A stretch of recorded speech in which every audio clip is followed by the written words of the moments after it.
Hello and welcome to the Humble Seer. So let's talk Julian Assange.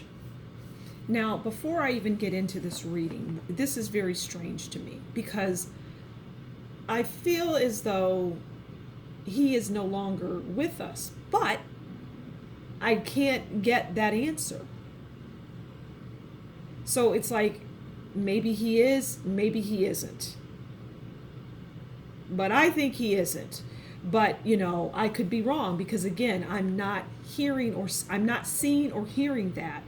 But it's strange that I still am asking the question, that the question would even come up, right? If, I mean, why would I even think that is the question. All right, but for some reason, that isn't being revealed. But we're not here to talk about whether he is with us or not as a living human being, okay? We're here to talk about Julian Assange, the man. And I'm hearing that he was conflicted a lot as it relates to the work that he did. And for those that aren't familiar with Julian Assange, he was the head of WikiLeaks, and that was where people would bring, in some instances, I don't know if I could say top secret, but confidential, secret information, especially around governments, and he would leak that. These people in these different that worked in these different governmental agencies would give him information that would be, a confidential, top secret type of thing, and he would leak it. And in some instances, it was to the detriment of that government. And in some instances, it would be a detriment to the people, specific people in that government. And so he handled a lot of that. And people got hurt behind that. People were killed, and I mean, it was just like any spy novel that you could pick up, because in a sense, it was like spying, in a sense. So he suffered greatly for that. He was held up I think it was an Ecuadorian embassy. So he was in maybe in another country that I don't know. He was in somewhere in another country, and I want to say Ecuador, but I could be wrong. But it doesn't matter. He was held up in an embassy or something like that, and he stayed there for quite a while, years, I believe. And I know Pamela Anderson came to visit him, and they had relations there, and she helped him get through that, because I mean, you're stuck in a room for years and you can't go anywhere. That's maddening. And he went mad. And I'm hearing he went in and out of that madness state, but ultimately it destroyed him mentally. His mind was not what it once was, which was far more sharp. But I'm also hearing that he wasn't a very good businessman. He wasn't a very good businessman. But he was very good at coaxing people and getting people to hand over the goods, so to speak. He was very good at that.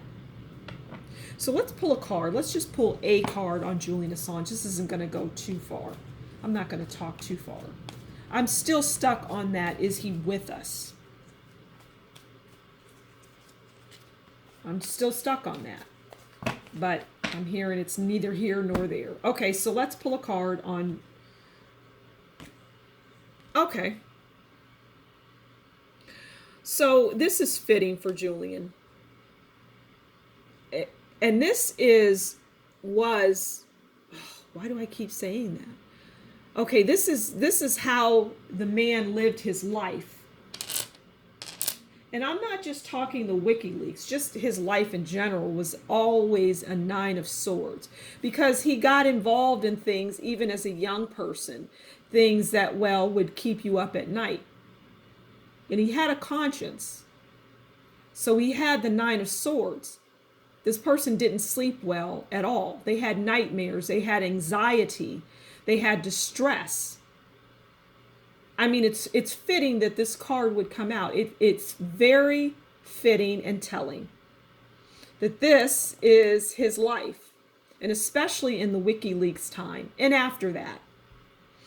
He lived always looking over his shoulder.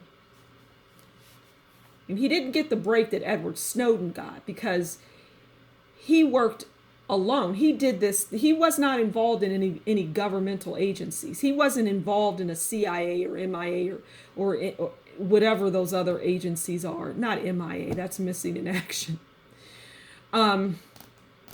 But you know, he. And what is the British? Anyway, it doesn't matter. You get the idea. Anything that would be CIA in any other country, okay? He wasn't involved in. He was a lone wolf in what he did because he felt kind of like a